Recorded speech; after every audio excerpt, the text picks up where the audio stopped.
quando a energia ali na faixa de 10 a menos 40 joules por metro cúbico. Então você tem uma discrepância violenta. O que pode estar acontecendo que está cancelando esse valor imenso? Talvez seja isso, ó.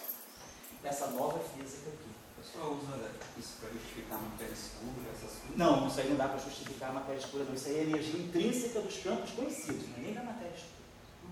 Então a gente tem esse problema, é o grande problema vamos dizer assim, do conflito que tem entre o que a teoria quântica de campos te dá e a medida mais recente da constante cosmológica, que é a medida do Planck de 2015. Você tem uma discrepância de 128 ordens de grandeza. Então oi, pois não? Quem é o melhor concorrente para explicar a constante cosmológica? Tem alguém? O melhor concorrente? Não tem. O melhor concorrente para a constante cosmológica é a energia de fundo do vácuo. Não, a melhor teoria. A melhor teoria. Bom, aí tem algumas coisas na praça. Você tem hoje vários modelos na praça. Você tem um modelo mais recente que tem o chamado modelo do sequestro. Você é como se você sequestrasse a constante cosmológica, introduzindo um campo novo na gravitação. Pelo que eu vejo na literatura, eu vou te dizer, que eu conheça, deve ter umas 8 ou 9, na minha cabeça vem 8 ou 9 possíveis teorias para justificar a constante cosmológica, não digo nem teorias, modelos, para justificar a constante cosmológica. Então esse é um problema, assim, ele está em aberto. Uma possibilidade é pela supersimetria, porque a supersimetria, ela tem comportamento ela consegue resolver o problema dessa discrepância aqui, da energia eletromagnética da interação fraca. Então ela consegue segurar a flutuação dos campos quânticos, porque o que a supersimetria faz, em geral os campos quânticos podem oscilar muito, e isso gera muita energia de fundo. O que a supersimetria faz é frear a flutuação dos campos quânticos. A supersimetria amortiza demais a flutuação dos campos quânticos. Então isso diminui drasticamente a energia de fundo e começa a caminhar para a direção da constante cosmológica. Mas o problema que nós temos é na relação entre supersimetria e QCD. O vácuo da QCD, sem supersimetria, já é um grande desafio para a física. Então, o grande problema que eu acho que a gente tem que resolver, um dos grandes problemas que a gente tem que resolver na física é uma compreensão mais plena, mais profunda do que é o vácuo quântico da QCD. O que são esses condensados de quarks e gluons mesmo, que formam essa QCD não perturbativa, que ninguém sabe o mecanismo muito bem para isso. Então, eu diria que o clou, vamos dizer assim, a chave do mistério está na resolução do vácuo da QCD. Isso aí vai abrir uma compreensão maior, e aí a supersimetria pode entrar nesse momento aí para resolver um pouco mais a situação. Mas eu acho que isso aí é questão de física para mais um século, a não ser que apareça um novo paradigma. Que a gente também sabe que a história da física mostra isso. Quando a situação parece dramática demais, às vezes aparece um novo paradigma, um Einstein da vida, um Dirac da vida, um Louis de Broglie da física, um Enrico Fermi. De repente aparece uma mente dessa que rompe completamente com a maneira da gente pensar, vai lá, lê o Thomas Kuhn, entende que o problema, a evolução são os paradigmas e cria um novo paradigma. A gente está precisando ou de um novo paradigma, ou, quem sabe, se acidentalmente a gente descobre uma nova constante da natureza. Porque toda a física sempre muda. Quando você chegou na constante de Planck, a física mudou completamente. Quando você descobre a velocidade da luz, a física mudou. Quando você descobre a constante de interação fraca, a física mudou. Então, a constante de Boltzmann mudou a física também. Então, cada constante muda, é uma revolução na física também. Geralmente, cada constante nova que aparece na física, ela introduz um novo paradigma. Ela quebra paradigmas antigos e introduz um paradigma novo. Quem sabe dessa física do LHC, também a gente começa a descobrir que tem alguma universalidade e alguma constante nova na física possa aparecer. Se aparecer uma nova constante da física, no mesmo status que H cortado, ou sei lá, que a velocidade da luz, provavelmente muitos desses problemas vão desaparecer. Eu acho que a gente está diante, eu acho que esse encontro do Mário Novelo é muito propício por isso, porque realmente a gente precisa de uma utopia. A gente tem que realmente sonhar que alguma coisa melhor possa existir. Não adianta você ficar só aperfeiçoando adiabaticamente, sabe, acariciando as teorias homicidas, que não vai dar em nada. Né? Você vai estar acariciando quem está te maltratando. Né? Você tem que, talvez, dar uma porrada nas teorias homicidas e falar, ó, é isso aqui. Né? Que nem fez o modelo atômico, que nem fez o Bohr, né? Que nem fez o Einstein, que nem fez o Dirac. Você tem que realmente virar a mesa e falar, ó, não é nada disso, agora é isso. Então, eu acho que isso é importante. Talvez, né, é porque também a gente está vivendo um momento histórico da física, em que a física está caminhando muito adiabaticamente, quer dizer, com toda a questão da produção científica, as pressões, a gente está muito mais preocupado em melhorar o que está sendo feito do que realmente parar para pensar, sei lá, 10 anos e mudar a vida. Você vê, da constante de Planck para Bohr, foram praticamente 13 anos. De Bohr para o spin, foram mais de 12 anos. Você só começou a mudar a física com a mecânica quântica em 1925, quando o Uhlenbeck e Goldsmith introduziram o spin. Aí que a constante H cortado fez aparecimento pleno. Então, aí foi, para que ela veio, foi para aquilo. Aí, bom, com isso, Dirac fez a mecânica quântica em 26, teoria quântica de campos em 27, fez a interação fraca em 33, aí a física começou a caminhar. Mas foram 25 anos. Entre a medida de Planck em 1900, depois, só quem conseguiu fazer uma mudança radical às custas da constante de Planck foi o Bohr, quando ele propõe o modelo atômico dele em julho, né? Julho de 1913, depois ele faz o segundo modelo em setembro, então naqueles dois trabalhos de 1913 ele realmente faz a revolução que a constante de Planck pedia. Aí a coisa parou. Aí você ficou de 1913 a 1925 correndo atrás, mexendo com aquela constante de Planck, acariciando a constante de Planck, mas sem fazer nada de novo. Até que o Uhlenbeck e Goldsmith, em 1925, eles falam, ó, tem uma coisa nova, que é o spin do elétron. Esse spin do elétron é H cortado sobre 2. A constante de Planck, ela está mostrando que existe um atributo físico novo no elétron. Aí isso mudou a física. Aí veio a mecânica quântica, a teoria quântica de campo, a interação fraca, e tudo foi caminhado. Acabou. Acabou aí. Qual foi a constante que apareceu depois? Nenhuma. Então a gente está, talvez o deserto seja um deserto justamente de utopias. A gente ficou com uma física muito pragmática, tecnicista, de resultados assim rápidos e sempre de efeitos especiais, supercomputadores, nada contra, mas talvez não seja essa. Talvez alguém tenha que parar para 10 anos, né, os intervalos de 13 anos. Você viu, ó, de 1865 para 1900, então se passaram 35 anos. Maxwell para chegar a Einstein, né? Depois de 1913, depois de 1925. E agora a gente está quase 100 anos sem esse tipo de revolução. E os problemas estão se acumulando. Fora disso, você para pensar, naquela época tinha a velocidade de propagação das ideias era mais devagar, né? Porque você não tinha internet. Exatamente. Ou seja, tinha esse tempo para pensar. Você podia pensar 10 anos numa só coisa. Pensar muito tempo, né? Na mesma coisa. Então, eu acho que é um pouco isso também. Então, a gente está vivendo um tempo, assim, uma física extremamente capitalista. É uma discussão interessante sobre ciência e sociedade, né? Como a ciência está inserida, como a ideia de ciência inserida na sociedade que está baseada na produção e consumo. Isso. A ciência começou a ser isso. A ciência, é claro que não existe ciência neutra nunca, mas a ciência começou a ser escrava do capital. Quer dizer, hoje em dia a tendência você vai orientar a pesquisa por aquilo que ela serve, a aplicação. Isso que a gente está falando não serve para nada. Daqui a pouco tira tudo isso. Acaba com o negócio de supersimetria, supergravidade, desliga o LHC. Se depender desse pensamento, não serve para nada. A cabeça é essa, né? Mas, claro que tem sempre que andar para frente e, mesmo que se reduza o investimento, de repente a coisa aparece.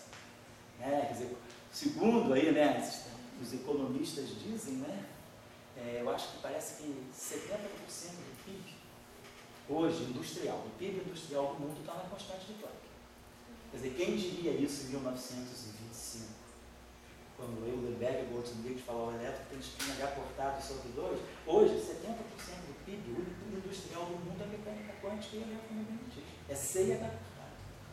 Nem Einstein, né? Quer dizer, nem Marx sabia disso.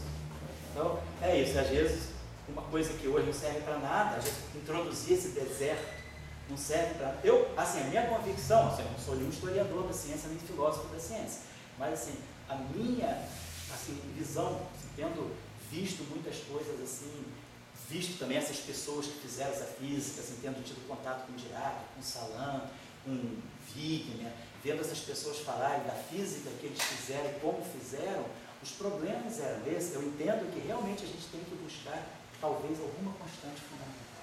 Se você ler o trabalho de Dirac de 1937, Dirac tem um trabalho lindo de 1937 que é A New Basis for Cosmology. Ele, quando Dirac realmente começa a levar a cosmologia a séria nesse trabalho de 37. E nesse trabalho de 37, que é um trabalho simplíssimo, só com manipulações de constante fundamental, ele mostra que o mundo, quer dizer, tudo que está é um jogo de constantes fundamentais. E aí a questão de uma nova constante da natureza pode mudar a nossa visão do mundo, realmente. Então, talvez isso seja a coisa mais essencial. Buscar algum... Porque uma constante nova, ela introduz um novo paradigma. É uma nova física. Novos princípios, né? Aí pode ser que apareçam novas simetrias, e aí a gente muda tudo. Então, depois de toda essa discussão, de todo esse baseado longo, que já virou até geração, já superou os limites do baseado, vamos fazer o seguinte, tarefa. Quem quiser fazer a gentileza, você sempre gosta de fazer tarefa. Substituir todas essas coisas aqui e vamos chegar ao lagrangiano desacoplado por partes. Chegar, como fica o lagrangiano do setor de spin 2, como fica o lagrangiano do setor de spin 1, como fica o lagrangiano do setor de spin 0. Então não precisa nem colocar o spin meio, porque isso aqui foi só para ilustrar a pergunta que o Dória fez. Eu acho que aqui já dá para a gente ver algumas coisas, tá certo? Agora, sobre isso, fazendo uma pergunta um pouco mais prática sobre isso. Sim. Quando eu estava tentando fazer esse exercício essa tarefa com o Davi, sim, aí a gente se perguntou, será que existe algum campo que seja escrito como um tensor de rank 3? Sim. No caso, poderia ser porque eu pelo menos não me lembro de algum você diz, na física, isso. Qual é o momento que a gente tem um campo de rank 3? Isso. Só que no caso, eu poderia dizer que é porque a gente sempre está procurando as representações irredutíveis, a gente sempre vai escrever em termos dessas representações irredutíveis. Mas agora, tem formulação, você pode introduzir, por exemplo, um campo de rank 3 antissimétrico. Tem uma formulação de dois, um é português, Koivisto e Nunes. É um finlandês e um português. Eles fizeram dois trabalhos interessantes sobre a relação entre energia escura e campos de rank 3. Eles têm dois trabalhos interessantes que foram publicados em 2013 que mostram, quer dizer, não é um trabalho definitivo, mas eles abrem espaço para uma nova discussão da energia escura, que é você reproduzir a questão da expansão acelerada do universo às custas da introdução de um campo de rank 3 na cosmologia. Aí você tira a constante cosmológica. Você jogaria a constante cosmológica do lado? Isso, exatamente. Ele faz a pressão negativa que a constante cosmológica faria. Então ele mostra que talvez a constante cosmológica, melhor do que associada ao vácuo quântico, ela seja associada a um campo de rank 3. Essa é a proposta deles. Tá? Não é uma proposta definitiva. Eu tenho olhado os trabalhos, a partir desses dois trabalhos eles não fizeram novidade em cima disso. Então eu não sei se assim, eles chegaram à conclusão que tem algum travamento que não deixa andar para frente, ou se eles estão, de repente, cozinhando alguma coisa nova em cima disso. Né? Mas assim... Oi? Normalmente se faz constância cosmológica com campo escalar, né? Tem vários modelos, exatamente, quintessência, tem muitas coisas, tem muitas alternativas, mas eles vão na direção do campo de rank 3, que é o que você está perguntando. Tá? Agora, na física de partículas, no modelo padrão, ou na física de partículas, não tem nenhum campo de rank 3. Não. Na supergravidade tem, mas aí a supergravidade está além do modelo padrão. A supergravidade tem campo de rank 3. Certo? Então eu vou sugerir a tarefa para vocês, seria organizar esse problema aqui em termos daquela decomposição. Se alguém puder fazer isso e me mandar por e-mail, ou então trazer para a próxima aula, a gente discute um pouco mais em cima disso. Eu acho que esse problema aqui, apesar de ser um problema assim, acadêmico, né, ele ensina muitas coisas que a gente pode, muitos assim, procedimentos que às vezes a gente tem que buscar quando resolve teoria de campo. Sobretudo campos clássicos. Né? Bom, então vou fazer o seguinte, eu vou fazer a seguinte proposta para vocês. Acho que na aula passada, deixa eu dar uma olhadinha no caderno. Vamos repetir lá.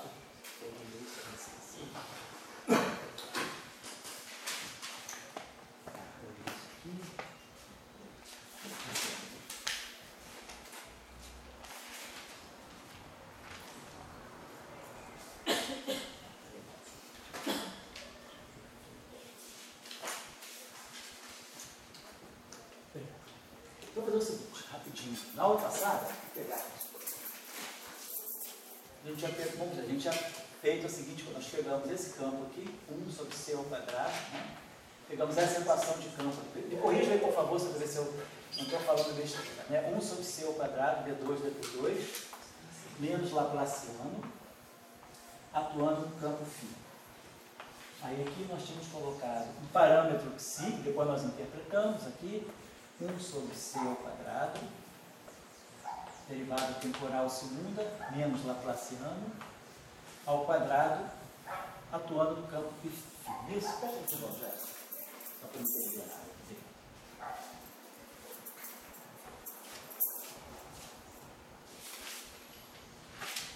Isso.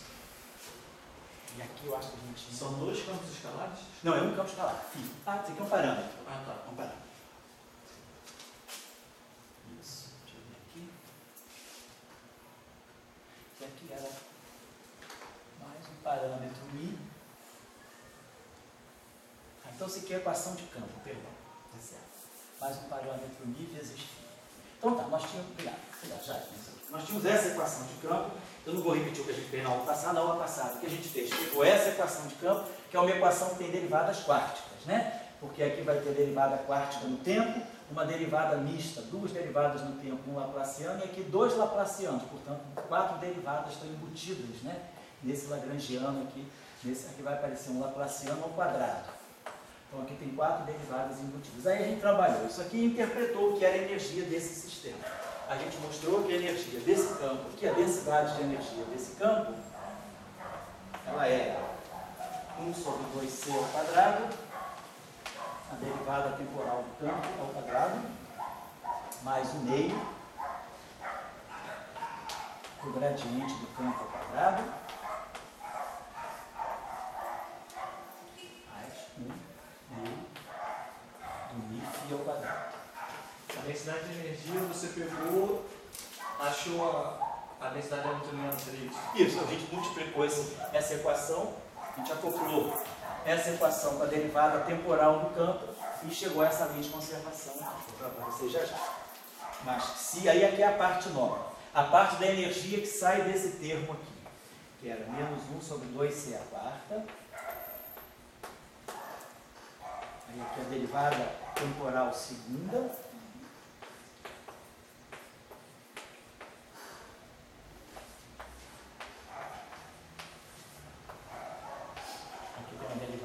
São 2 derivadas temporais, e aqui é uma derivada temporal ao quadrado, mais 1 sobre C4, e aqui ficava a derivada temporal do campo, vezes a derivada terceira, temporal também.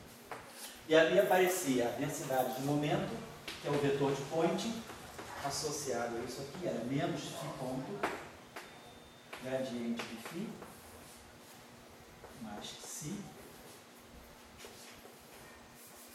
e ponto Laplaciano do gradiente de φ menos Laplaciano de φ gradiente do φ.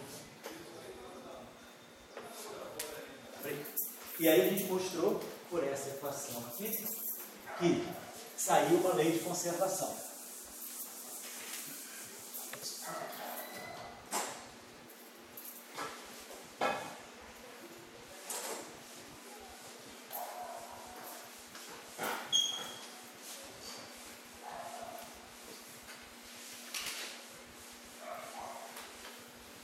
Lei de conservação que saía daqui era a derivada temporal dessa densidade de energia associada ao campo, mais a divergência do vetor de Poynting, que está medindo o fluxo de momento, igual a zero. Então isso saía para a gente. Então a gente debateu isso aí, está aqui. Então se não tiver esse termo, quando não tem esse termo, o que a gente tem é a equação de Klein-Gordon. Essa aqui é a equação de Klein-Gordon, isso aqui faz o papel do D'Alembertiano, né? D'Alembertiano de φ. Esse termo aqui tem dimensão de comprimento a -2, o inverso dele está ligado à massa do campo, e aí a gente ganha essa densidade de energia que é positiva definida. E se esse μ for positivo, a densidade de energia do campo de Klein-Gordon é completamente positiva. Mas aqui, com essa grandeza nova, independentemente desse parâmetro, a gente tem uma grandeza que a gente não pode dizer se ela é positiva. Por quê? Isso aqui, tudo bem, isso aqui é negativamente definido, porque isso aqui tem um quadrado e isso aqui é C4. Esse termo aqui também é um quadrado. Mas agora, esse termo aqui é o produto de uma derivada primeira por uma derivada terceira. Posso garantir a positividade. E além disso, tem esse parâmetro aqui. Se esse parâmetro for negativo, esse termo fica positivo. Mas esse fica negativo. E esse fica completamente indeterminado. Então eu teria uma energia que não necessariamente é positivo definida. E aí a gente pergunta, qual é o mínimo dessa energia? Se meu campo, por exemplo, se eu pegar uma configuração de campo constante, meu campo φ de t e de x, que ele é constante, vamos dizer, um valor φ0, então é claro, esse termo é 0, 0, esse termo sobra, fica positivo, isso é 0, isso é 0, isso é 0. Então, se o μ for positivo, isso dá uma energia positiva, maior ou igual a 0, ou maior do que 0, claro, se o μ for maior do que 0. Porque para um campo constante, uma solução de campo constante, claro, o campo constante é a solução dessa equação.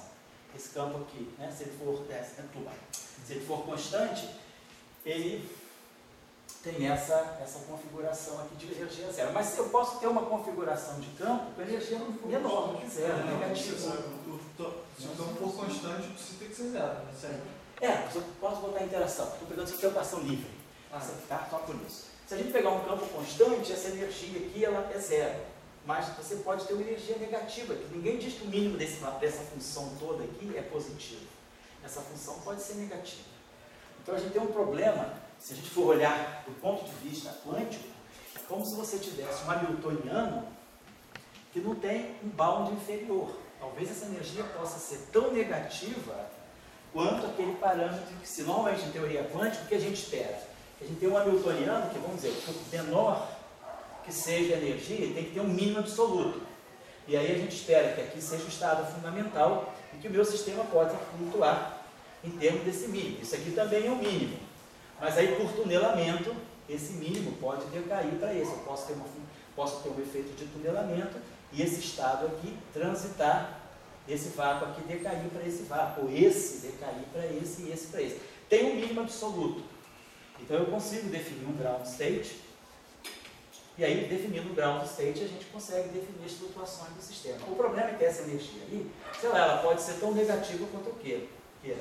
E aí, do ponto de vista, quando a gente for quantizar o sistema, isso pode me dar um problema, porque eu não tenho ground state, eu não tenho uma solução de... Porque toda teoria quântica boa, ela tem que ter um hamiltoniano que seja limitado por baixo. Uma energia que seja maior ou igual a uma certa quantidade. Não importa se é positiva ou negativa, mas ele tem que ter um bound inferior. A energia não pode ser tão negativa quanto possível, porque senão eu não consigo definir o ground state. Então, esse problema, campos com derivadas superiores, como esse cara aqui, ele pode ter problema na hora da quantização. Como teoria clássica, a gente pode ver o que isso pode significar. Classicamente, o que isso poderia significar? Mas mesmo na teoria clássica não ter um limite inferior para a energia, impossibilita você, por exemplo, fazer uma mecânica estatística. Pode dar problema para você. Pode dar problema em vários sentidos. Na mecânica estatística e também na própria propagação dos sinais. Porque se você tiver um hamiltoniano que não é limitado por baixo, se você tem essas derivadas superiores, o que pode acontecer é que se você prepara o teu campo no tempo inicial e deixa o teu campo oscilar, ele vai começar a crescer indefinidamente, porque você tem derivadas superiores. E isso aí pode dizer, quer dizer, você não tem sinais físicos, a presença de uma energia negativa, ela pode estar representando para você a existência de sinais que não são físicos, pode romper causalidade ou podem romper também a unitariedade no sentido de que a solução cresce indefinidamente no tempo. Vou deixar só um problema simples para vocês fazerem como tarefa, e fica bem clara essa discussão. O problema não precisa nem ser, não vamos nem fazer em uma dimensão temporal e uma dimensão espacial. O problema é o seguinte: quando eu estou em uma dimensão temporal, uma dimensão espacial. Vamos pegar a equação de Klein-Gordon nesse sistema aqui. Deixar esse problema, essa tarefa, porque eu vou iniciar a tarefa e depois vou deixar o caso mais complicado para vocês. A tarefa é a seguinte: vamos pegar a equação de um campo escalar em uma mais uma dimensão. Então, eu tenho um campo escalar φ, que é a função de t e de x. E vamos dizer que esse campo satisfaz essa equação de Klein-Gordon. 1 sobre c ao quadrado, d2, dt2, menos. Aí é laplaciano mesmo, né? Vai ficar ddx. Isso aqui é atuando em φ de tx. Vamos dizer que o meu campo seja pegando a solução sem fonte. Isso é um problema com derivada segunda. Então, é claro, eu preciso dar o meu campo no instante t igual a zero, em qualquer posição, digamos que isso aqui seja uma função f de x, e preciso dar a derivada do nosso campo no instante t igual a zero, em função de x. Vamos dizer que isso aqui seja a nossa função g de x. Então, como esse problema é um problema com derivada segunda no tempo, né, eu preciso dar as duas condições iniciais, como se fosse a posição inicial do campo e a velocidade inicial do campo, mas claro, em todas as posições do espaço. Então, essas duas funções são dadas com essa equação.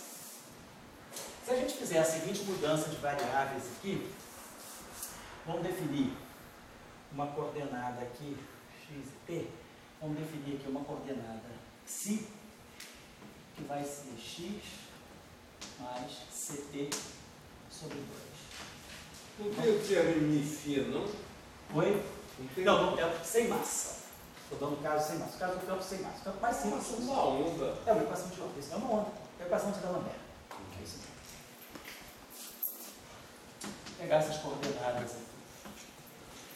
Então é claro que derivar em relação ao tempo é derivar em relação a psi e derivar psi em relação a t, que dá c sobre 2, né? E derivo em relação a zeta e derivo zeta em relação a t, que dá menos c sobre 2. Então, quer dizer, derivar em relação ao tempo é c sobre 2, d dxi, menos d dz. Estou mudando de coordenadas só. E derivar em relação a x. Derivar em relação a x é derivar em relação a psi, e derivar psi em relação a x. Então, dá um fator meio.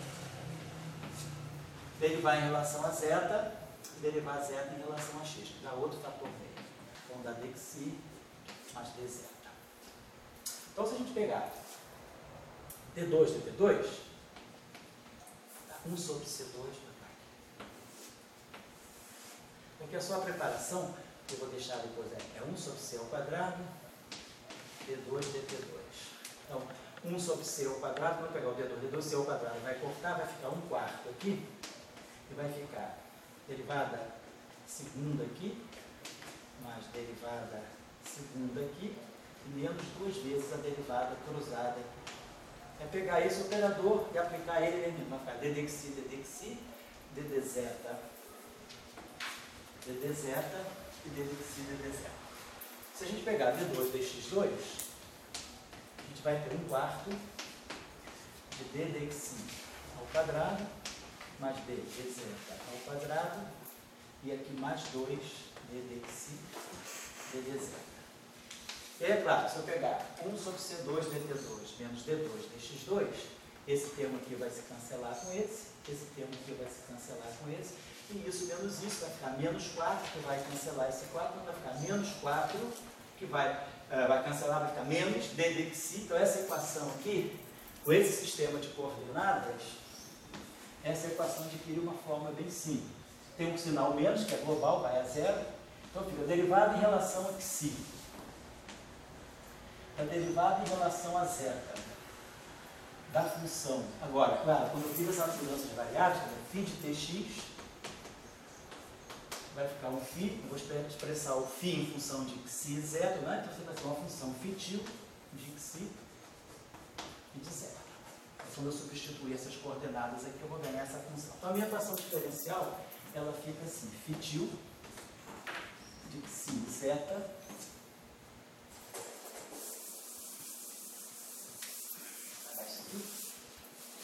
estou só organizando aqui a tarefa, né? Igual a zero. Então, é claro, o nosso φ, lembrando que o φ de tx é igual ao φ de xi zeta. Agora é mais fácil resolver o problema para cá, porque aí a solução geral dessa equação, a gente já sabe até da física básica. Se essa função tem derivada segunda mista, essa função pode ser escrita como uma função f pequeno de xi mais uma função g pequeno de zeta. Então, a solução, se eu derivar duas vezes isso aqui dá zero, e se eu derivar duas vezes isso aqui dá zero, porque a derivada é sempre mista. Então, isso aqui é a solução desse problema. Essa função aqui, é claro, é a função xi, que é a função de x mais ct sobre 2. E essa função aqui é a função g de x menos ct sobre 2. Então, isso está mostrando para nós que a gente tem, na verdade, a solução desse problema é isso aqui, então é a nossa função φ, é a nossa função φ de tx. Então, quer dizer, eu tenho uma onda que se propaga para a direita, isso aqui é o que a gente chama do right mover, isso aqui é a onda que se propaga para a esquerda, é a solução left mover. Tudo bem, isso, mas eu não sei quem é f e quem é g. Eu sei que f pequeno e g pequeno são soluções do problema. Vamos dar uma olhadinha nas condições iniciais aqui. Deixa eu apagar isso aqui. Então, eu estou continuando aqui essa tarefa, tá? Então, se a gente pegar φ de t igual a zero, x, então, para t igual a zero, quer dizer, o nosso xi é x mais ct sobre 2. O nosso zeta é x menos ct sobre 2. Então, para t igual a zero, xi é igual a zeta, né, quando t é igual a zero, que é igual a x. Né? Então, para t igual a zero, isso aqui me dá, esse x aqui é o nosso xi. Então, isso aqui vai ser essa função aqui, vamos deixar assim, f de x, a nossa função f de x. Então, vai... Na verdade é 2. Oi? F mais, quer dizer, para t igual a zero, a solução para t igual a zero é isso aqui, né? É f, vou botar aqui, é f de x, né? Sobre 2 aqui, mais g de x sobre 2, para t igual a zero. Então, eu tenho que f de x sobre 2, quer dizer, eu conheço tenho uma informação sobre f de x e sobre g de x, né? Para t igual a zero. Mas isso aqui, para nós, é justamente o f de x. Para t igual a zero, tem essa solução, tem essa condição. Se eu derivar agora essa função em relação ao tempo, eu fico com de t0x, se eu derivar agora isso aqui em relação ao tempo, φ ponto de t, vou botar aqui φ ponto de tx, derivando em relação ao tempo, eu vou derivar f em relação a xi, então vai ficar, vamos dizer assim, vai ser a derivada de f em relação a xi, esse linha aqui é a derivada de f em relação a xi, vezes a derivada de xi, estou derivando em relação ao tempo, em relação a t, dá c sobre 2. Mais esse pedacinho aqui, vou derivar em relação ao tempo, então eu vou derivar g em relação a zeta, que é o g' de zeta, e vou derivar isso aqui em relação ao tempo, que é menos c sobre 2. Então, vou botar aqui. C sobre 2, f' de xi, menos g' de zeta. Só que eu tenho a informação que eu tenho é φ ponto de t igual a zero. Então, isso aqui para nós, isso aqui é o f de x. Então, φ ponto de t igual a zero, para t igual a zero, o xi é x. Então, eu vou ter c sobre 2, f de x. X sobre 2, né? X sobre 2. Obrigado, x sobre 2, né? Menos g', isso aqui é um c global, menos g' de x sobre 2. Então aqui é f' de x sobre 2 menos g', obrigado, de x sobre 2. E isso aqui é o nosso g de x.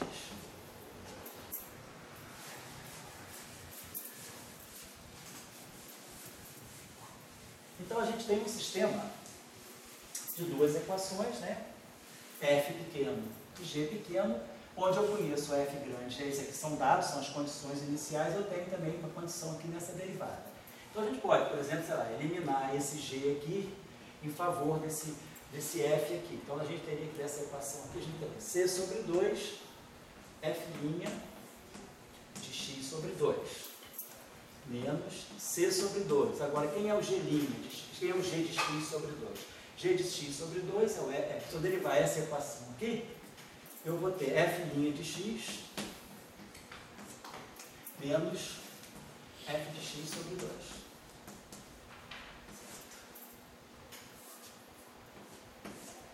E tudo isso aqui igual a g de x, né? Substitui certo aqui. Ficou c sobre 2 f' menos c sobre 2. A derivada ali? G'. Aqui está faltando a derivada. Obrigado. Então está certo agora, né? C sobre 2 vezes isso, menos C sobre 2, a derivada do G, que é F' menos F', que é igual a G, está certo. Então, a gente pode trazer. Então, a gente tem essa condição aqui. Então, essa condição aqui está me amarrando C sobre 2, vou colocar assim. Aqui vai dar duas vezes, né? Vai ficar esse com esse aqui, vai ficar 2C sobre 2, vai ficar C, F' de x sobre 2. É igual a g de x, vamos colocar assim, menos c sobre 2 f' de x.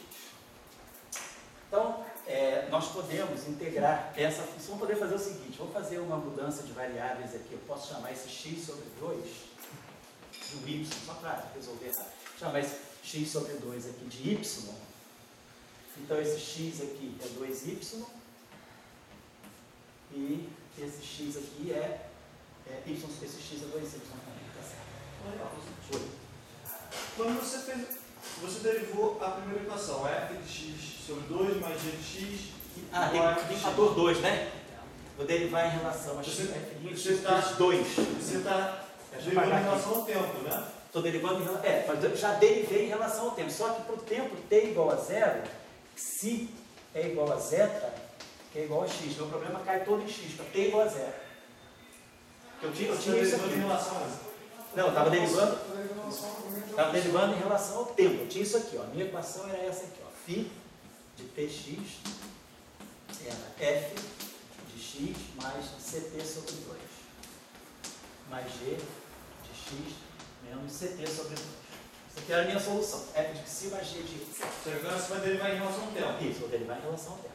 Só que eu acho, agora você falou, não tenho mais certeza, mas então, eu não sei se tivesse perdido o fator de C sobre 2 aí. Então, a gente derivou. Estou derivando em relação ao tempo. Eu vou derivar essa função em relação a esse argumento. Então, vai dar o f' de xi vezes a derivada disso em relação ao tempo, que é o c sobre 2. Mas, vamos derivar isso aqui em relação ao tempo. Então, vai ficar a derivada disso aqui em relação a zeta.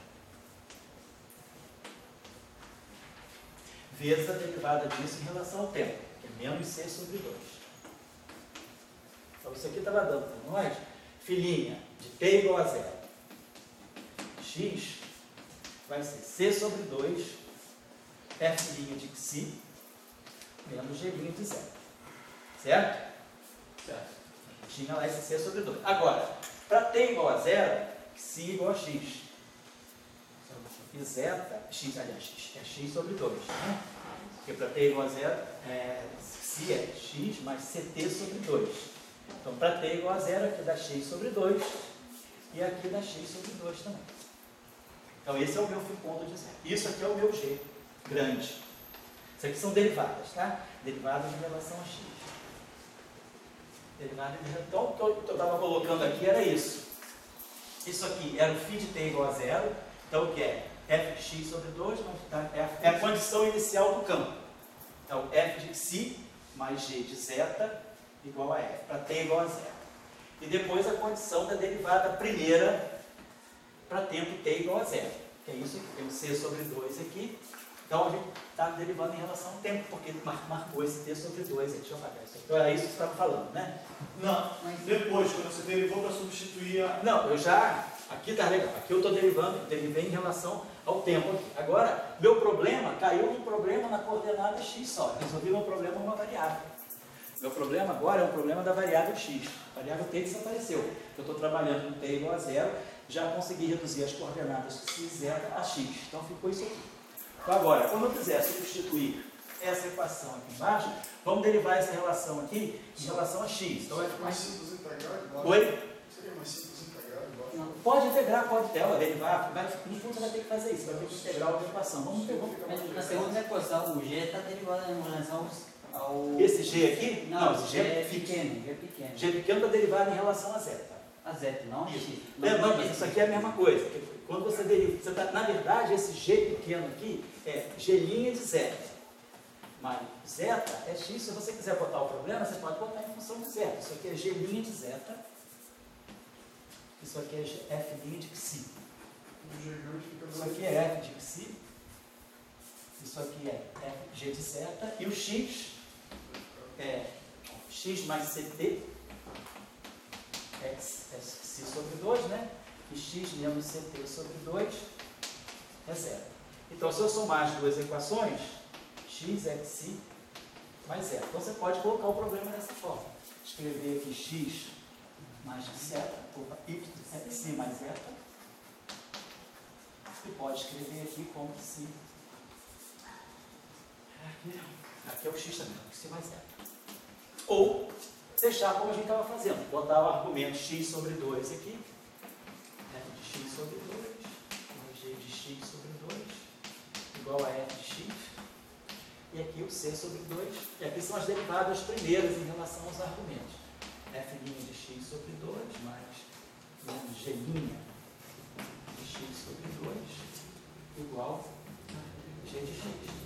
Como o colega falou, a gente pode integrar essa equação a menos de uma constante, é claro, e fixar depois a constante pela condição inicial. Então a gente pode pegar essa equação aqui, integrar ela em x, e aí a gente vai transformar numa equação que vai ter f menos g, e aqui a gente tem uma equação que tem f mais g, fg. Então a solução que a gente vai encontrar vai ser essa aqui.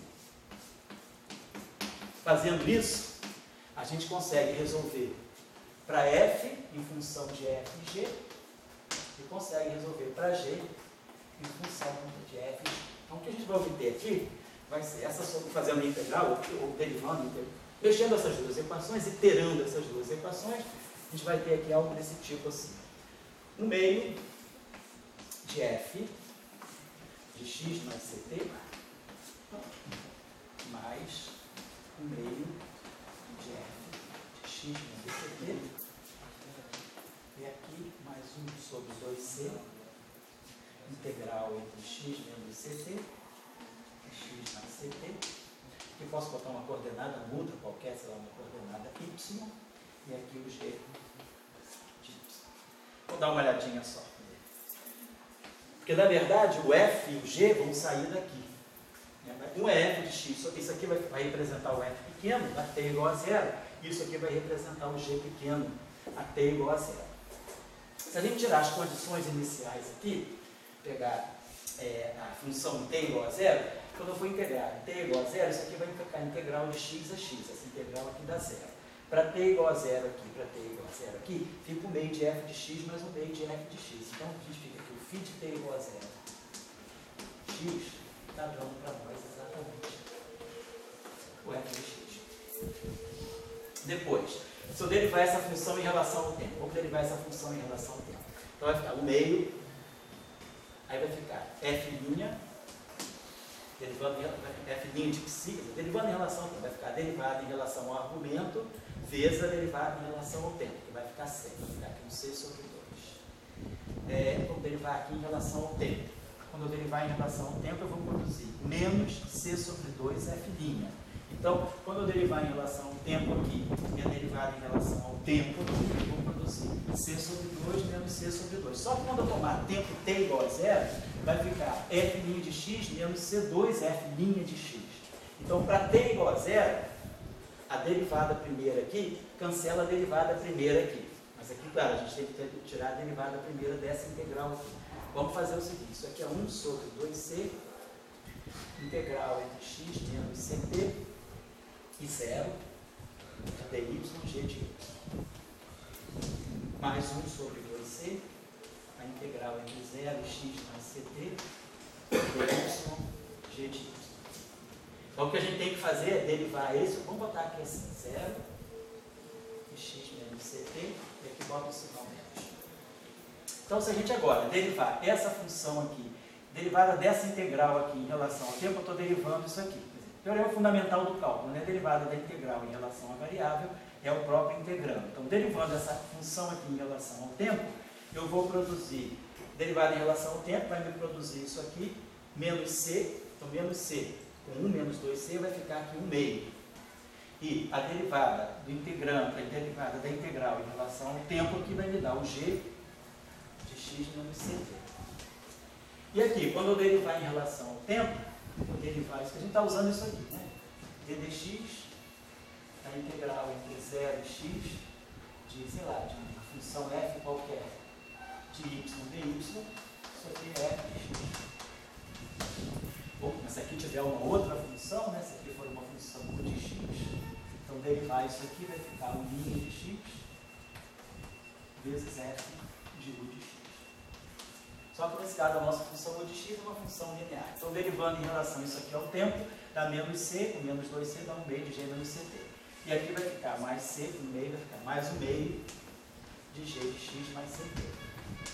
Aí quando nós tivermos aqui t igual a 0, vai ficar 1 meio de g de x mais 1 meio de g de x, que vai dar o g de x. Então, com esse c aqui embaixo, né, que a gente colocou, a gente está matando justamente o c que sai daqui. Então, essa função aqui, derivando em relação ao tempo, a gente ganha, quer dizer, a condição t igual a 0, essa função que reproduz a condição inicial, derivando em relação ao tempo, ela reproduz a condição inicial, e agora a gente sabe, essa função aqui é uma função de x mais ct, mais uma função de x menos ct. Então, é automaticamente solução da nossa equação, que a nossa equação ficou assim, d dxi, d dz, do fitil de x0 igual a 0.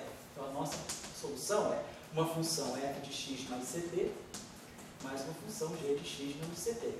Essa aqui, isso aqui, mais essa integral de 0 até x mais ct, é a função total de x mais ct. E esse pedacinho aqui, mais essa integral de x menos ct até 0, é essa função aqui. Então, essa função aqui, automaticamente, ela é a solução da nossa equação de derivada segunda, porque a gente já construiu ela, já foi deduzida daqui, e a gente implementou as condições iniciais. Então, essa solução aqui, dada qualquer condição inicial, a gente pode colocar aqui dentro e gerar, vamos dizer assim, a onda que vai se propagar a partir daqui. Essa é a solução dessa equação aqui, né?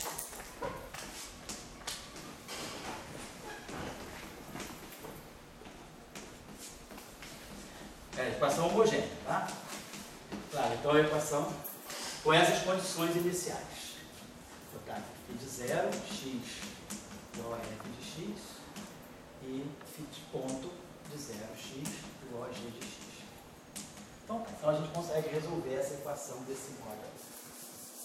Agora, vou colocar assim, que é justamente a questão que foi colocada das derivadas superiores. Então essa equação é uma equação de derivada segunda.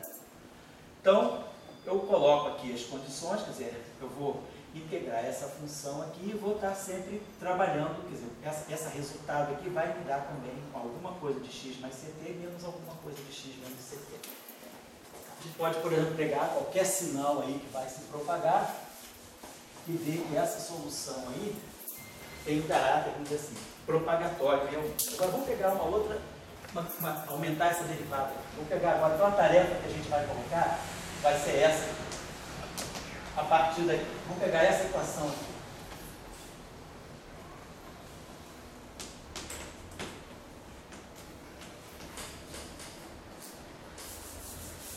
Está aqui ao quadrado.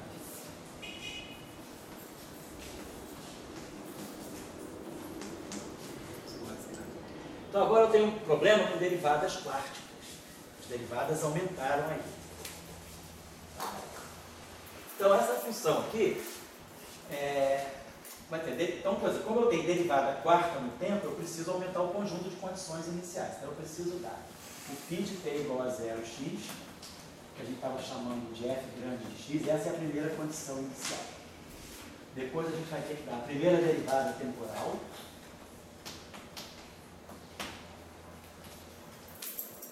que vai ser g de x. Agora, a gente precisa suplementar. Como a equação é de derivada quártica no tempo, eu preciso dar a derivada segunda também no tempo. FGH, vamos chamar isso aqui h de x. E depois eu preciso dar a derivada terceira. No instante t igual a 0 também. Vamos chamar de j de x. Então eu tenho 4 condições iniciais. Isso significa que o meu problema, então, tem mais graus de liberdade. Para eu definir o sistema, no outro caso, eu precisava dar 2 condições iniciais, que era o f grande, que era o f grande e o g grande. E aí a gente sabe, cada grau de liberdade físico, ele se associa a 2 coordenadas, x e t. Então eu tenho 2 condições aqui, então eu tenho 1 grau de liberdade. Realmente o meu outro problema é que escreve um campo que tem 1 grau de liberdade. Agora, eu tenho um problema, eu não mudei o campo, mas eu aumentei o número de derivadas. Se eu aumentei o número de derivadas no tempo, eu aumentei o número de condições iniciais. Então, para eu determinar esse campo agora, a partir das condições iniciais, né, no instante t na posição x, eu preciso resolver essa equação com 4 condições iniciais. Então, dessas 4 condições iniciais, eu devo ter então 2 graus de liberdade associados. Então, o meu problema agora aumentou fisicamente. Eu devo estar descrevendo alguma coisa mais, porque eu tenho mais graus de liberdade. Eu tenho 4 condições iniciais, ou seja, como se eu tivesse uma posição, quer dizer, 1 grau de liberdade com o seu momento, outro grau de liberdade com o seu momento conjugado. Então, o problema mudou por conta da derivada superior. É sempre um campo escalar, com uma componente única. Eu não dobrei, eu não mexi no número de componentes do campo para mexer com o número de graus de liberdade, mas eu mexi com a dinâmica, a propagação do campo. Então, fazendo a mesma coisa que nós fizemos no outro caso, esse problema aqui, como a gente viu que essa equação aqui, na verdade, esse operador d'Alembertiano, ele caía, acaba ficando menos, derivado em relação a xi, derivado em relação a zeta. Meu problema agora, como é d'Alembertiano ao quadrado, ele vai ter 2 derivadas em xi e 2 derivadas em zeta. Então, quer dizer, a solução desse problema agora seria assim, d xi, dz e φ de tx, que é o, vamos dizer, que é o que a gente chama de φ2, quando eu mudo de coordenadas, né, xi e zeta. Isso igual a zero. Então, de novo, é claro que meu problema deve fatorar e uma solução só de xi, poderia pegar alguma coisa assim, quer dizer, eu vou esperar que o meu φ2 de xi zeta possa ser uma função f de xi. Porque, claro, se eu derivar essa função aqui, isso aqui vai dar zero. Tem 2 derivadas de zeta que vão zerar isso aqui. Mais uma função g de zeta. Isso continua, como no caso anterior. Agora, se eu pego aqui uma função xi, vou botar xi, vou botar zeta, vezes um h de xi, se eu derivar essa equação aqui, essa função aqui, 2 vezes, aqui e aqui, essas 2 derivadas vão matar isso aqui. Então, esse cara aqui, dessa forma, é a solução dessa equação aqui. Se eu colocasse um xi um zeta ao quadrado, não, porque aí daria uma derivada segunda. Aí essa função teria que satisfazer essa condição. E aí eu posso jogar aqui um xi vezes, sei lá, FGH, vou chamar aqui uma função J de zeta. De novo, esse operador aqui, atuando aqui, dá zero. Então agora, a gente conseguiu gerar uma solução, porque, quer dizer, agora eu tenho 4 condições iniciais, e justamente eu tenho 4 funções a serem determinadas.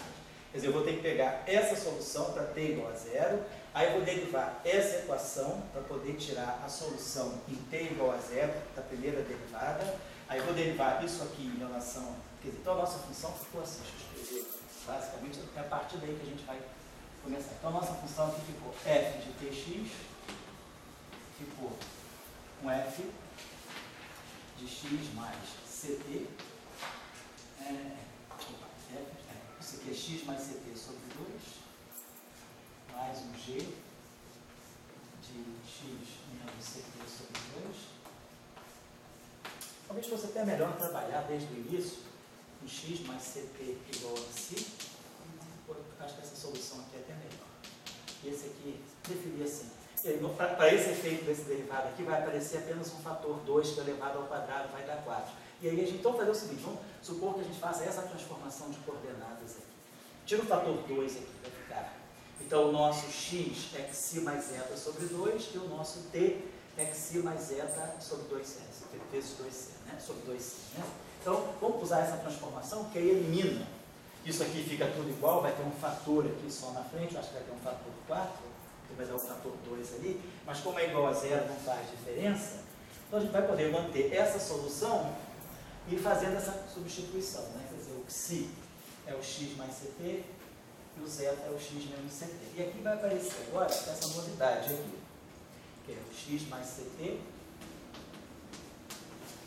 vezes essa função h de x menos ct e mais x mais ct, x menos ct, vezes a função j de x mais ct. Então eu tenho esse problema aqui, eu tenho 4 funções a determinar, mas também eu tenho 4 condições de derivada. Então eu vou derivar uma vez, vou derivar 2 vezes, vou derivar 3 vezes, vou ter então essa função, mais 3 equações das derivadas, faço t igual a zero e vou integrando.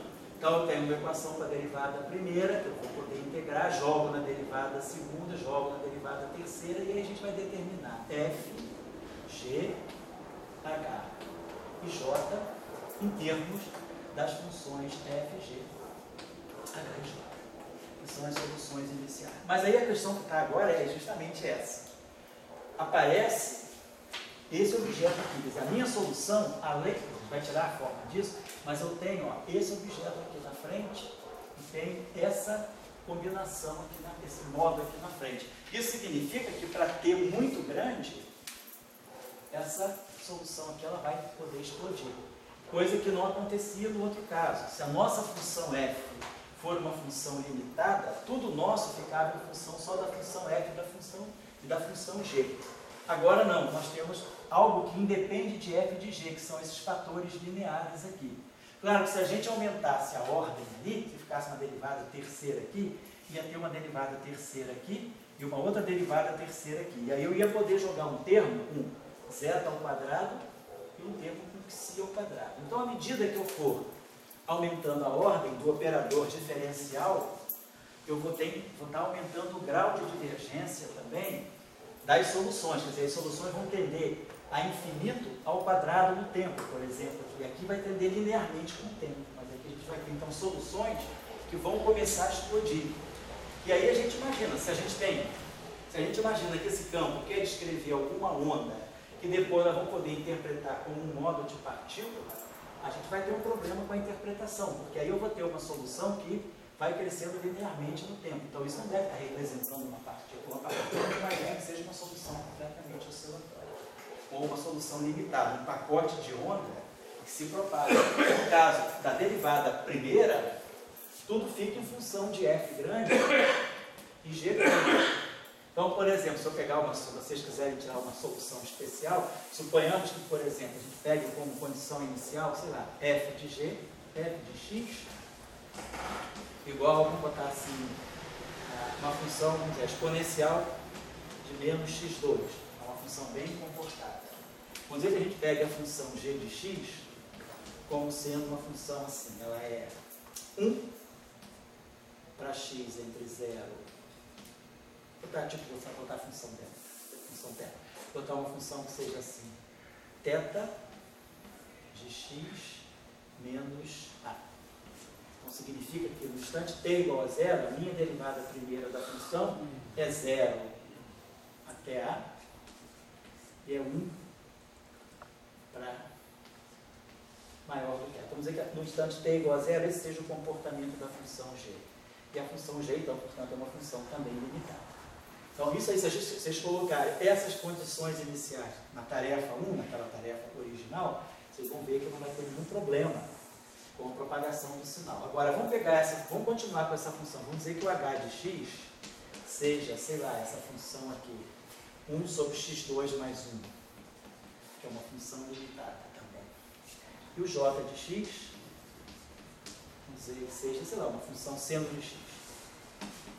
Então, todas essas funções aqui são bastante limitadas, né? Mas aí, se vocês colocarem com essas condições iniciais, calcularem essas funções aqui, a partir daqui, e substituírem aqui na solução, esse termo aqui e esse termo aqui são termos que vão assintoticamente tender infinito com t e com x. Isso aí vai destruir o que significa a solução clássica dessa, que onda é essa que está crescendo cada vez mais no tempo. É isso que gera o problema que a gente está vendo, na verdade, ali. Estou pegando o problema em uma dimensão, porque em uma dimensão espacial, uma dimensão temporal, vocês podem resolver analiticamente. Não tem solução analítica fácil. Pois não? No caso, eu não poderia escolher as condições iniciais de uma forma que H minúsculo e J minúsculo decaiam mais rápido do que esse termo na frente? Pode ser. Eu não sei qual é a resposta, mas a gente tem que trabalhar aqui para ver como é que essa função, porque essa função aqui, na verdade, ela vai ser dada em função de integrais dessas funções aqui, quer dizer, das condições iniciais, né, das funções grandes, FGH grande. E essas integrais também vão ser calculadas integrais de 0 a x mais ct, 0 a x menos ct. Dependendo do comportamento, não sei se, por exemplo, vamos ver, esse teste que você está falando, essas funções aqui são bastante bem comportadas. São bem limitadas, né? Essa função aqui no máximo vale 1, essa função aqui no máximo vale 1, essa função aqui oscila entre menos 1 e mais 1, e essa função aqui no máximo vale 1, que ela é constante para x maior do que a igual a 1. Então essa função é uma função bem limitada. Não, mas a questão agora não seria ser limitada, seria o comportamento assim. Não, eu entendi a sua Você questão. pode analisar direto no H pequeno e no J pequeno. Exato. Eu acho que você tem que olhar por aqui. Se você for tirar as soluções gerais, quer dizer, resolvendo essas equações diferenciais aqui, a gente vai tirar f pequeno, como o colega falou, f pequeno, g pequeno, h pequeno e j pequeno, como soluções integrais. E aí a gente pode tentar ver qual é o comportamento que você pode atribuir às condições iniciais para que essas funções aqui, para t tendendo a infinito, caiam a zero mais rapidamente. Vamos dizer, caiam a zero mais rapidamente do que 1 sobre t. Mas mesmo assim seria um ajuste bem fino, né? Seria um ajuste fino, vai depender drasticamente das Você condições. perde a característica da conservação da informação, da propagação. Você está perdendo a informação. No lado você diverge. Como assim? Porque se você considerar que o termo ali, x mais ct, ele cresce com o tempo, analisando só o tempo. Então, se h for uma função decrescente do tempo, você controla a divergência desse tempo. Se você escolher j uma função decrescente, você controla a divergência do segundo. E mesmo assim, você tem soluções que decaem no tempo. A solução efetivamente vai decair no tempo. Então, a informação que está contida inicialmente nesses termos, ela é perdida ao longo do tempo. Isso é uma propagação clássica de uma onda. Tem uma dissipação que tem que ser incluído para aumentar a onda. É isso mesmo. Então, quer dizer, a solução ideal é a solução do D'Alembert-Young da primeira potência. Porque esse aí ele preserva tudo para você. Então, realmente, o que a gente está querendo, só essa aqui é o mundo. Ninguém está provando nada. Eu não entendi o ponto dele exatamente. Vocês podem discutir no intervalo, então? Tudo bem. Alguém não entendeu o ponto do colega? Que assim, o que ele está dizendo é que se você escolher uma solução também que faça com que isso decaia no tempo, você vai estar perdendo informação. É como se você tivesse um tempo de amortecimento, você vai amortecendo a tua onda no tempo também. Então, mas isso é fisicamente aceitável. Mas aí você tem que ter qual é a justificativa para você ter esse amortecimento. Fundamental, talvez não. A gente aceita a dissipação como uma característica de interação do sistema. De um sistema aberto, por exemplo. Né? Mas para um sistema fundamental é esquisito. Eu diria que isso aqui é estranho, porque você não tem fonte externa. Porque o sistema está isolado. Porque a dissipação é o que ele está falando, teria uma interação com outra coisa. Exatamente, deveria ter algum agente externo, né? Mas aqui o sistema não tem nem fonte externa.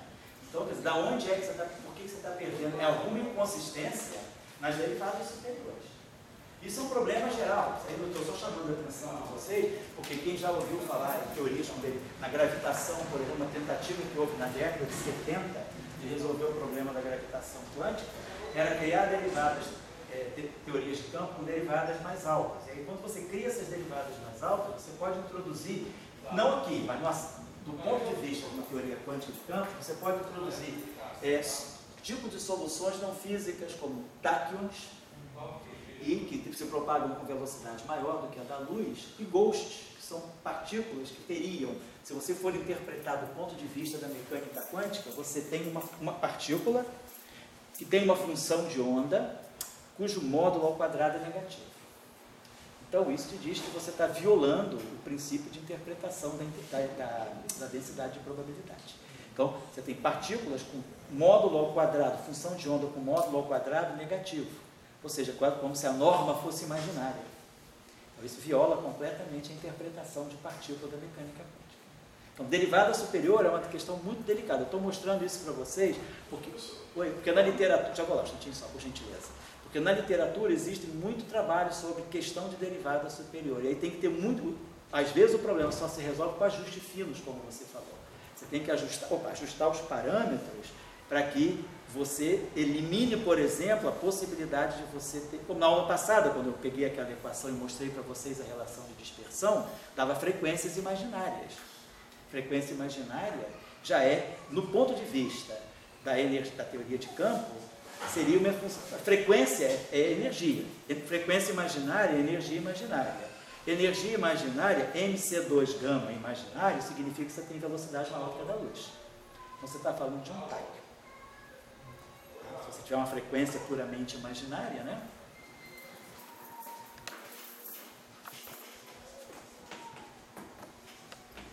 Quando a gente associa, então, H cortado ômega é energia. Então, a minha energia é I é zero. Então, isso aqui é MC2 gama. Então, isso significa que o meu gama é puramente imaginário. Mas meu gama é 1 sobre raiz quadrada de 1 menos V2 sobre C2. Então, para esse gama aqui ser puramente imaginário, é preciso que isso aqui seja negativo, ou seja, V maior do que C. Então, a presença de uma frequência imaginária na onda clássica, se você for fazer a associação partícula-onda, onda-partícula, na teoria de campo, a frequência vai virar energia, e a energia imaginária vai estar dizendo que você tem um táquio. Então, você tem que ter muito cuidado com esses parâmetros. Quando eu mostrei na aula passada, que dependendo da escolha de parâmetros, a frequência podia ser imaginária. Tá? Então, esse é um problema da derivada superior. Esse é o problema do táquio.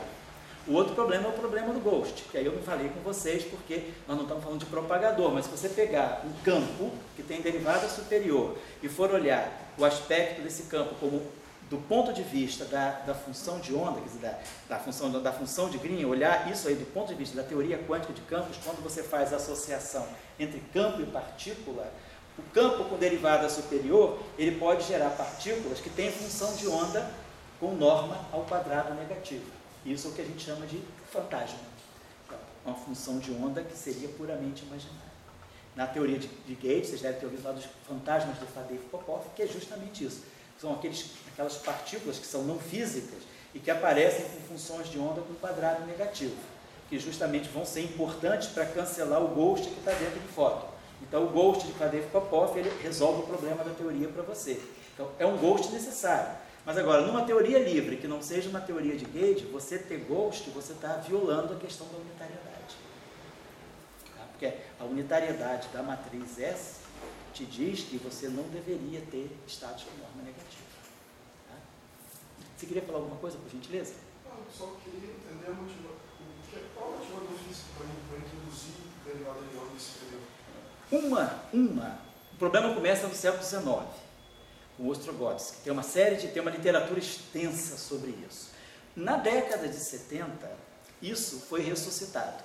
Foi ressuscitado por quê? Porque na gravitação quântica, o problema sério da gravitação quântica são as divergências ultravioletas. Se você introduz derivadas superiores, vamos pegar a aula passada, resultado da aula passada, rapidinho. Pegar a nossa equação de campo, que era D'Alembertiano φ mais si D'Alembertiano ao quadrado φ mais mi φ. Essa é a nossa equação de campo. Suponhamos que você coloque uma fonte externa. Existe uma densidade de alguma coisa que vai gerar esse campo. Vamos escrever isso aqui, tudo isso aqui, essa densidade aqui pode ser uma função de t de x. Vamos escrever isso aqui, vamos fazer a transformada de Fourier dessa equação. 1 sobre C2, D2, DT2, fica menos ômega 2 sobre C2. Menos Laplaciano fica mais K2. Estou fazendo a transformada de Fourier, fitil de ômega H. Mais Xi, menos ômega 2 sobre C2, mais K2. Vou explicar por quê, só para te pegar a informação. Mais, e aqui fitil. Estou fazendo só a transformada, lendo a equação de campo no espaço dos momentos.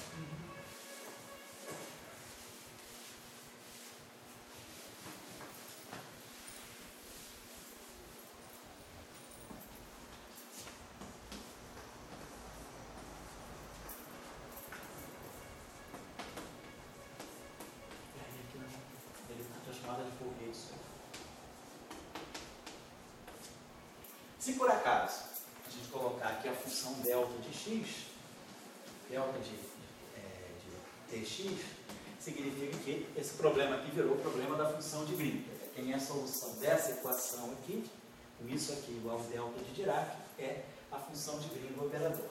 Então, se a gente colocar a transformada de Fourier da delta de Dirac é 1. Então, se eu colocar isso aqui, eu estou resolvendo o problema da função de Green desse campo. Qual é a função de Green desse campo, então? A função de Green desse campo aqui, então isso aqui já não vai ser mais o campo, vai ser a função de Green do campo.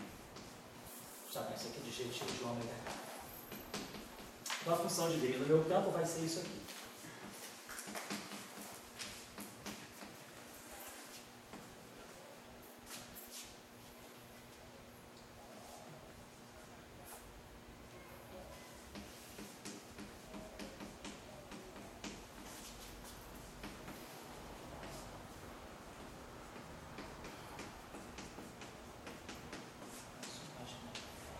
Isso aqui é a função de Green. Vamos apagar isso aqui.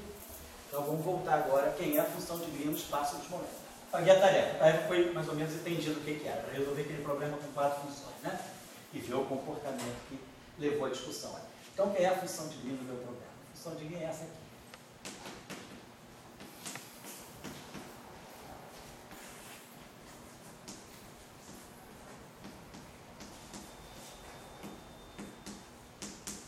Já que eu conheço a transformada de Fourier da função de Green, agora eu coloco a transformada de Fourier dentro da representação de Fourier da função de Green.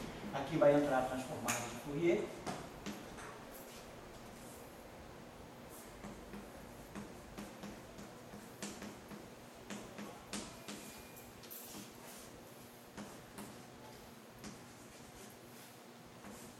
Quer dizer, se o Xi for igual a 0, a gente ganha a transformada de Fourier. Se o μ for igual a 0, a gente está ganhando exatamente o caso do eletromagnetismo. Foto aqui.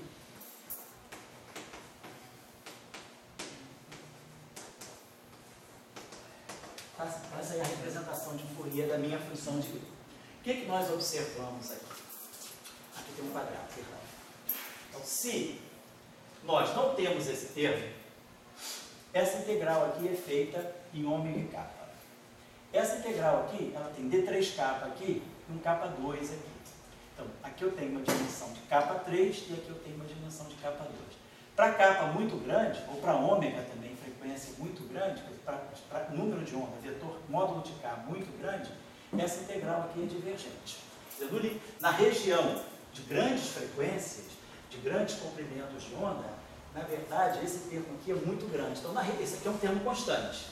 Então, quando não tem esse termo aqui, eu estou abordando a região de baixíssimos comprimentos de onda, esse termo aqui é muito grande, ele tende a infinito. Esse termo aqui fica desprezível. Esse aqui vamos dizer que não tem, estou fazendo primeiro que Xi igual a 0.